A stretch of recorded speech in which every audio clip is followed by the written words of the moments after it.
ये वीडियो उन स्टूडेंट्स के लिए जो आने वाले 3 से 4 महीना बाद बोर्ड एग्जाम अपीयर करने वाले हैं। क्या है ना कि अब वो टाइम आ चुका है, दिसंबर आ चुका, प्री बोर्ड्स का टाइम है 1 महीने के बाद। और कुछ कुछ स्कूल्स में अभी दिसंबर में ही ना कुछ एग्जाम ले लिए जाएंगे। और इतना सीरियस टाइम आने के बाद भी ना 90% लोग अभी तक सीरियस नहीं है कि उनको क्या अचीव करना है। तो ये वीडियो उन स्टूडेंट्स के लिए ना जो लाइफ में एटलीस्ट कुछ बड़ा करना चाहते हैं, उनको 98% का गोल है, ये उनके लिए हेल्पफुल वीडियो है। सो क्या होता है ना कि हमारा माइंड कैसे वर्क करता है। सबसे पहला हम लोग का ना दो पार्ट ऑफ माइंड है। सबसे पहला है कॉन्शियस माइंड और दूसरा है सब कॉन्शियस माइंड। जो हमारा कॉन्शियस माइंड है ना, जिससे हम लोग डे टू डे लाइफ में हम लोग देखते हैं। जैसे एग्जांपल में हम कुछ देख रहे हैं, कुछ खा रहे हैं, कुछ सुन रहे हैं, ये सारा कुछ जो डील करता है ये हमारा कॉन्शियस माइंड करता है।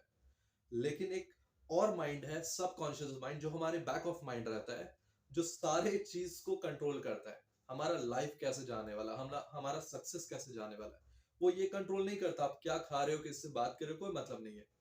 एक एग्जांपल में बता रहे हैं कि आज सुबह मॉर्निंग में उठे, न्यूज़पेपर पढ़े और न्यूज़पेपर में देखे कि 3 लोगों का एक्सीडेंट हो गया।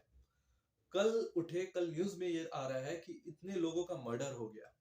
तो ये सारा चीज क्या है, नेगेटिव फीडबैक है, नेगेटिव न्यूज है। तो नेगेटिव न्यूज हम लोग कहाँ से डालते हैं, इनपुट कहाँ से डालते हैं, हम लोग आंखों के थ्रू डालते हैं, हम लोग कानों के थ्रू डालते हैं। तो ये सारा चीज से हम लोग का नेगेटिव चीज हम लोग माइंड को फीड करते हैं। जिसके वजह से क्या होता है, हम लोग का सबकॉन्शियस माइंड में वो सारा नेगेटिविटी बैठ जाता है। क्या होता है ना, कचरा एक दिन में नहीं बैठता, कचरा को बैठने में ना टाइम लगता है। हम लोग हर दिन कचरा डाल रहे हैं। जो लोग ये सोचते हैं ना कि न्यूज़पेपर पढ़ो नॉलेज रहेगा, ऐसा कुछ नहीं है। एट द एंड न्यूज़पेपर पढ़ के ही ना इंसान अपना नेगेटिविटी आता है। जैसे क्या होता है ना कि सावधान इंडिया देखने के बाद ही ना पेरेंट्स सतर्क नहीं हुए और नेगेटिव सोचने लग गए हैं। तो क्यों हुआ? क्योंकि वो सारा चीज नेगेटिव इनपुट कर रहे हैं, ब्रेन में पूरा नेगेटिविटी डाल रहे हैं। जितना नेगेटिव ब्रेन होगा ना, लाइफ भी उतना नेगेटिव होने वाला है। सो सबसे पहला ना इस हैबिट्स को ना चेंज करना पड़ेगा। ये नेगेटिव चीज को हटा के कुछ पॉजिटिव, सुबह उठते हो 5 मिनट मेडिटेशन कर लो, शांति से देख लो कैसे क्या करना है। उसके बाद होना चाहिए हम लोग कुछ पॉजिटिव ले रहे हैं। माइंड को फीड अगर करना है ना तो कुछ पॉजिटिव से, जैसे कुछ अच्छा बुक समरी हो गया, अच्छा कुछ पॉजिटिव बात हो गया। इस तरह का चीज को ना माइंड को फीड करना होगा पर डे के बेसिस पे। मॉर्निंग उठो, मॉर्निंग में एक हैबिट बना लो कि आज सुबह उठ के इस इंसान का बायोग्राफी पढ़ना है या इस इंसान का बायोग्राफी सुनना है। ऐसे कितने एक्स्ट्राऑर्डिनरी लोग हैं जो लाइफ में कुछ किए हैं। तो उनका अगर वो सारा चीज कैसे किए, उनका स्ट्रगल, उनका फोकस लेवल, ये सारा जब माइंड को फीड होने लगेगा ना, तो आपका माइंड उस लेवल का प्रिपेयर हो जाएगा कि आपको भी एक्स्ट्रा ऑर्डिनरी काम वो करवा देगा। तो सबसे पहला ना अपना सबकॉन्शियस माइंड को ना एक्टिवेट करना चाहिए। वो एक्टिवेट ऐसे होगा, अगर आपका एक गोल है 98% लाने का ना, तो जिस टेबल पे बैठ के पढ़ रहे हो ना उसके सामने चिपका दो 98%। वो बुक जिसको खोलोगे तो हर बुक में ना आगे पेज में लिख दो कि 98%। उठते बैठते सोते हर जगह क्या होना चाहिए, 98%। फोन का स्क्रीनशॉट में भी लगा दो 98%, कि जब फोन खोलोगे ना तो वो चीज आएगा कि 98% अचीव करना अपने आप। जिस माइंड में, जिस मोमेंट में ना सबकॉन्शियस माइंड ये क्लियर हो जाएगा ना कि इस इंसान को ना हम लोग को 98% दिलाना है, जब ये सबकॉन्शियस माइंड क्लियर हो जाएगा ना, उस मोमेंट में वो इंसान का आ जाएगा। उसको रोकने वाला ना कोई नहीं होने वाला। तो ये एक्स्ट्रा ऑर्डिनरी चीज हम लोग का माइंड करवाता है और ये तरीका से माइंड एक्टिव होने वाला है। इसके बाद क्या है ना कि अगर हम लोग का माइंड एक्टिव हो गया, अब क्या, अब होना चाहिए शेड्यूलिंग। हम लोग का पर डे बेसिस पे क्या है ना कि एक सपना में और एक गोल में बस डिफरेंस इतना होता है ना कि सपना बस एक सपना हो जाता है। शायद वो पूरा हो जाएगा या शायद नहीं भी पूरा होगा। हम दोनों वे ना कंफर्ट जोन में अपना रहते हैं। लेकिन जिस मोमेंट में वो सपना को ना हम लोग गोल में कन्वर्ट कर देते हैं ना, हम लोग अपना कंफर्ट जोन छोड़ के अगर भागते हैं, हम लोग काम करने लगते हैं। एक एग्जांपल में, बहुत लोगों के पास ना, बहुत लोगों का, बहुत 98% लोग का ना अभी जो ड्रीम प्लान है ना, 80% आ जाए हम खुश रहेंगे, 75% आ जाए हम खुश रहेंगे। ये जो 75% लाना, 80% लाना, ये सिंपल से स्टडी कर लो, नॉर्मल सा पढ़ाई करके निकल लो, 80-75% आ जाएगा। कोई बड़ा चीज नहीं है। तो क्या है ना कि लोग अपना सपना को भी ना छोटा रखे, अपना गोल स्टेटमेंट को भी एकदम छोटा लेवल पे रखे, और वो छोटा लेवल वो अचीव कर लेते हैं आसानी से, जिसके बाद वो बहुत खुश रहते हैं। तो अपना कंफर्ट जोन को लाइफ में वो कभी छोड़ ही नहीं पाए। लेकिन जो इंसान अपना ड्रीम प्लान को 98% डाल देता है ना, वो 98% जब उसका माइंड में छप जाता है ना, उसको समझ में नहीं आता कि सोना कब है, उसको समझ में नहीं आता ये रिलेटिव का शादी हो रहा है, उसको समझ में नहीं आता ये फ्रेंड सर्कल है। सारा कुछ छोड़ के ना वो काम में लग जाएगा। तो ये वर्क कराता है हम लोग का सबकॉन्शियस माइंड। अब क्या सबकॉन्शियस माइंड को क्लियर हो गया कि 98% दिलाना है, खुद भी प्रिपेयर हो गया कि 98% लाना है, खुद का माइंडसेट रेडी हो गया कि 98% लाना है। अब होना चाहिए शेड्यूलिंग। क्या है ना कि इतना दिन बचा है, हम गोल बना लिए 98%, इतना दिन में, अब दिन तो फिक्स हो गया ना कि आने वाले 3 महीना में हमको प्रिपेयर होना है 98% के लिए। अब वो 3 महीना को ना पर डे बेसिस पे, पर मंथ बेसिस पे, पर वीक बेसिस पे डिवाइड करना होगा।